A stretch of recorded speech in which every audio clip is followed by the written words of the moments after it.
नमस्कार, मी लक्ष्मण. आपण पाहताय आपला आवाज. आपला आवाजमध्ये आपणा सर्वांचं मनापासून स्वागत. भाजपचे फायर ब्रँड नेते किरीट सोमय्या यांच्यावरती INS विक्रांत वाचवण्यासाठी जनतेतून गोळा केलेल्या कोट्यवधी रुपयांच्या घोटाळ्या प्रकरणी अटकेची टांगती तलवार आहे. त्यामुळे सोमय्या पिता पुत्रांना आज दिनांक 12 एप्रिल रोजी अटक होणार की जामीन मिळणार याकडे सर्वांचं लक्ष लागलंय. उद्धव ठाकरे साहेबांच्या सगळ्या सहयोगी आणि ठाकरे परिवाराचे कारनामे फक्त आणि फक्त पैसे गोळा करणं. तेव्हा रेकॉर्ड बोलतोय मी. ओ ठाकरे महाशय, ते तुमचे प्रवक्ता संजय राऊत सांगतात बाप बेटे को जेल में भेजेंगे. यासाठी महाराष्ट्रामध्ये लोकांना स्थान नाहीये. संजय राऊतचे कारनामे महाराष्ट्राच्या जनतेला दाखवतोय. हा कीड आहे महाराष्ट्राला लागलेली. ही कीड संजय राऊत संपवणार. रोज उद्धव ठाकरेंना चॅलेंज करतोय. हिम्मत असेल तर माझ्यावर करा ना माझ्यावर गुन्हा दाखल. कौन है मुझे मालूम. ऐसे ये बहुत है देश में. घोटाळ्यांचे आरोप करून राज्यातील महाविकास आघाडी सरकारला कोंडीत पकडण्याचा प्रयत्न करणारे भाजप नेते किरीट सोमय्या ठाकरे सरकारला नेहमीच आव्हान देत आले आहेत. मुख्यमंत्री उद्धव ठाकरे, शरद पवार, अजित पवार, संजय राऊत, नवाब मलिक, अनिल देशमुख, दिलीप वळसे पाटील, अनिल परब, भावना गवळी, आनंद अडसूळ, हसन मुश्रीफ, प्रताप सरनाईक इत्यादी नेत्यांवरती आणि नेत्यांचे व्यावसायिक भागीदार किंवा संबंध असलेले नातेवाईक सोमय्यांच्या निशाण्यावर आहे. राज्य सरकारमधील नेत्यांना, आमदार आणि खासदारांवरती भ्रष्टाचाराचे आरोप आणि ईडीकडून होणाऱ्या कारवायांनी घाम फोडणारे किरीट सोमय्या आहेत तरी कोण? आर्थिक घोटाळ्यांची खडानखडा माहिती काढणारे किरीट सोमय्या चार्टर्ड अकाउंटंट आहे. चार्टर्ड अकाउंटंटच्या परीक्षेमध्ये गुणवत्ता यादीमध्ये त्यांनी स्थान मिळवलं होतं. पुढे 2005 साली त्यांनी मुंबई विद्यापीठातून फायनान्समध्ये डॉक्टरेटही मिळवली. विशेष म्हणजे डॉक्टरेटसाठी सर्वात मोठे प्रबंध म्हणजेच थिसिस सादर करणाऱ्यांपैकी ते एक आहे. त्यांनी 2 खंडांमध्ये तब्बल 1202 पानांचा प्रबंध सादर केला होता. भारतीय जनता पक्षाचे वरिष्ठ सदस्य असलेल्या सोमय्या यांनी 2014 लोकसभा निवडणुकांमध्ये उत्तर पूर्व मुंबई मतदारसंघामधून राष्ट्रवादी काँग्रेस पक्षाचे विद्यमान खासदार संजय दिना पाटील यांचा 3 लाखांपेक्षा अधिक मताधिक्याने पराभव केला. सन 1999 ते 2004 या कालावधीत देखील त्यांनी लोकसभेमध्ये खासदार म्हणून नेतृत्व केले होते. अर्थकारणाचा गाढा अनुभव असल्याने सोमय्या यांनी आघाडी सरकारमधील नेत्यांना भ्रष्टाचाराच्या आरोपाखाली लक्ष केलंय.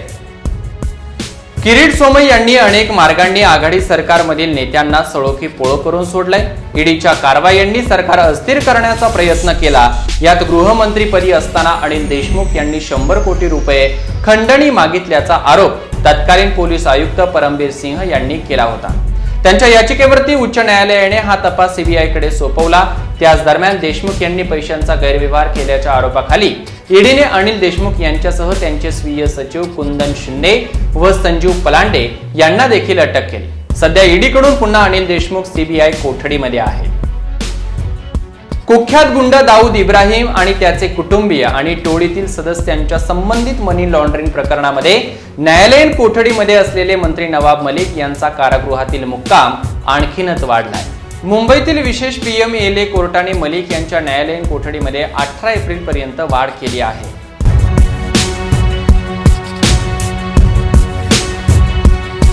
घोटाळामुक्त महाराष्ट्र सरकार असा संकल्प सोमय्या यांनी केला. यासाठी सोमय्यांनी सरकारला नाकीनऊ आणले खरे, मात्र आता या सोमय्यांवरती कोट्यावधींच्या भ्रष्टाचाराच्या आरोपाखाली दाखल झालेल्या गुन्ह्यामुळे अटकेची टांगती तलवार आहे. शत्रूला धडकी भरवणारी INS विक्रांत ही युद्धनौका राजकीय आरोप प्रत्यारोपांमुळे पुन्हा एकदा चर्चेमध्ये आली आहे. याच INS विक्रांतने 1971च्या भारत-पाकिस्तान युद्धामध्ये मोठी कामगिरी बजावली होती. विक्रांतच्या समावेशामुळे भारतीय नौदलाच्या ताकदीमध्ये वाढ झाली होती. विमानवाहू युद्धनौकेमुळे पाकिस्तान समोर कडवं आव्हान निर्माण केलं होतं. पाकिस्तानकडून विक्रांतला उद्ध्वस्त करण्यासाठी कट आखला गेला. यासाठी पाकिस्तानने PNS गाजी ही पाणबुडी पाठवली. मात्र पाकिस्तानचा हा कट भारतीय नौदलाने उधळून लावला होता. सन 1997 मध्ये INS विक्रांत युद्धनौका डिकमिशनिंग म्हणजे सेवामुक्त झाली. INS विक्रांत भंगारामध्ये चालली होती. तिला वाचवण्यासाठी किरीट सोमय्या यांनी सेव्ह विक्रांत चळवळ उभी केली. त्यातून 58 कोटी रुपये गोळा केले. त्यातील पैसे राजभवनामध्ये जमा करू असं सोमय्या यांनी सांगितलं होतं. पण 2013 ते 2015 मध्ये विक्रांत नौकेसाठी पैसे जमा केले आहेत का असे माहिती अधिकारात विचारले गेले होते.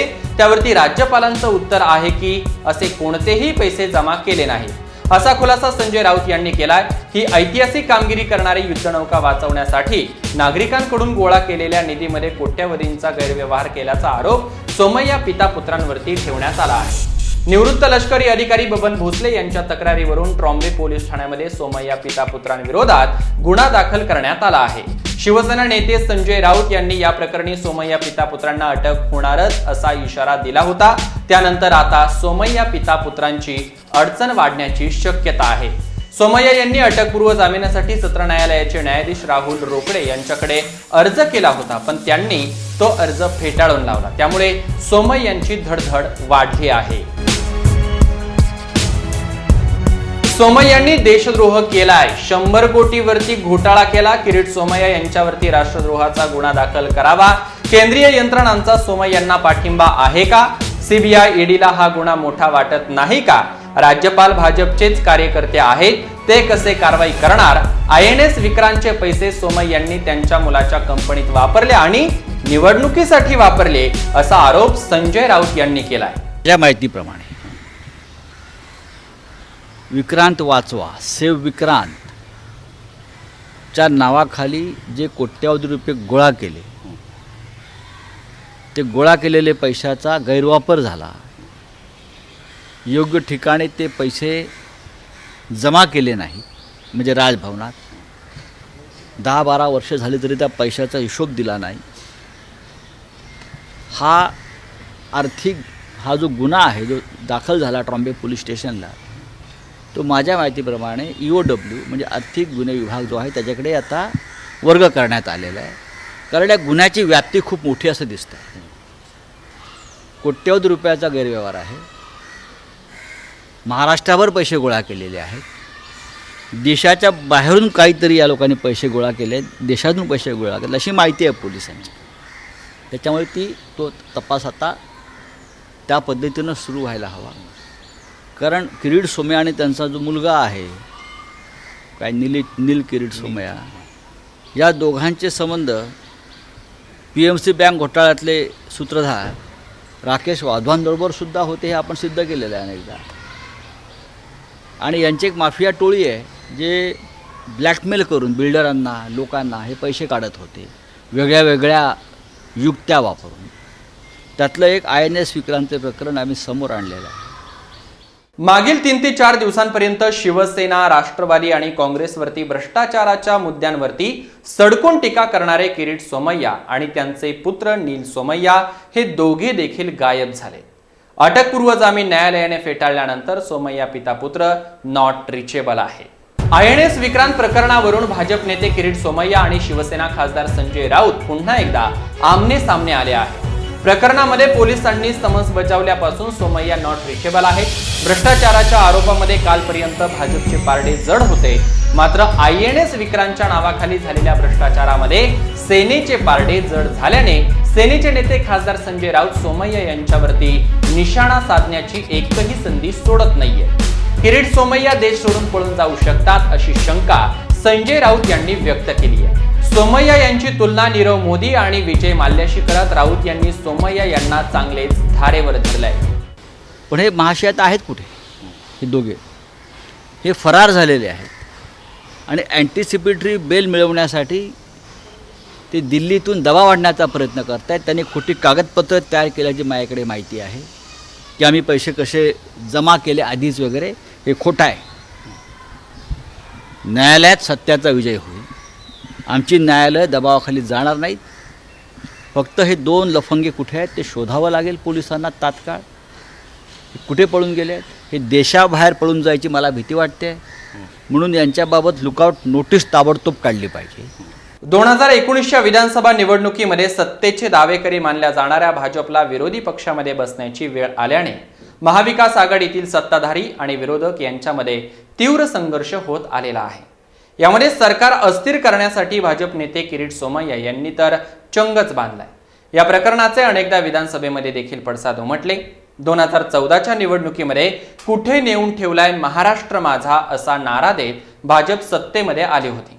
आता मात्र सत्ताधारी आणि विरोधक यांच्यामध्ये सुरू असलेल्या राजकीय वादातून भरडली जाणारी सर्वसामान्य जनता पाहून खरंच कुठे नेऊन ठेवलाय महाराष्ट्र माझा अशी म्हणण्याची वेळ राज्यातील जनतेवरती आली आहे. आपण अशाच एका नवीन विषयावरती पुन्हा एकदा भेटूयात. तोपर्यंत कुठे जाऊ नका. पाहत रहा फक्त आपला आवाज. हाक तुमची, साथ आमची. धन्यवाद.